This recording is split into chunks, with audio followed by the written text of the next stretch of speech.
Hello, my name is Zhaoyu Chen, and I'm a first-year master's student at McGill University in Montreal, Canada. Today, I'm honored to present my paper titled The Disinformation Link: How Global Citizenship Education Contributes to Global Political Stability. This presentation explores the role of global citizenship education, or GCE, in addressing some of the most pressing challenges of our time: disinformation, societal polarization, and the possible impact on global political stability, or GPS. To set the stage, the 2023 World Economic Forum identified disinformation and societal polarization as among the top global risks. Disinformation, distinct from misinformation due to its deliberate and coordinated nature, is a hybrid threat that undermines communal trust and destabilizes political systems. As societies recover from disruptions of COVID-19, disinformation has gained ground, polarizing communities and eroding shared values. Deemed one of the possible solutions by the WEF to address these issues, global citizenship education, or GCE, emphasizes interconnectedness, critical thinking, and shared humanity. My paper thus focuses on GCE as a potential solution to counteract these threats. A core tool of GCE is Media and Information Literacy, or MIL, which teaches individuals to critically evaluate the information they encounter. Through this lens, my work examines how education can tackle disinformation through MIL training in order to address social polarization and strengthen global stability. Here's the framework of my argument. First, GCE through MIL addresses disinformation. Secondly, reducing disinformation helps combat societal polarization. And finally, mitigating polarization promotes global political stability. What makes this research unique is its holistic approach.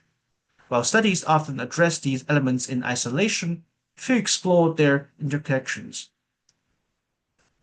Let's begin with GCE's role in tackling disinformation. GCE is dynamic, adapting to the needs of a rapidly changing world. It promotes critical thinking, shared values, and the acceptance of diverse perspectives. Media and Information Literacy, or MIL, is central to this process. MIL equips individuals to critically evaluate and fact-check information. Studies in Finland and Sweden show that MIL training enhances students' ability to identify disinformation. Similarly, in Ghana, MIL training significantly reduced the spread of fake news. These findings highlight GCE-driven MIL as an effective tool to strengthen societal resilience against disinformation and elevate public discourse. Next, we consider the link between disinformation and societal polarization. Polarization manifests in two forms: political-based and identity-based, while disinformation, to various degrees, fuels both by creating echo chambers that amplify existing divides. This article focuses on the former. Take the European Union's example. Disinformation on topics like the war in Ukraine and climate change has eroded trust in institutions and elections. Political actors often exploit social media algorithms to drive extreme arguments, further fragmenting society. If left unchecked, this growing divide can destabilize not only individual nations but entire regions, increasing the risk of unrest and conflict. Here I argue that this could be true for regions other than the EU. If we do not address this link in time, polarization could perhaps move beyond the tipping point and be much harder to reverse. Finally, we examined the connection between polarization and global political stability, or GPS. GPS can be understood by some as a dynamic equilibrium of societal forces that maintains peace and order. Its exact definition, however, varies by scholars. This is perhaps why there is a lack of direct evidence linking polarization to GPS, as what is defined as stability varies according to different researchers. We can only hope that there will be more decisive evidence in the future that proves this link. But what makes this paper, significant?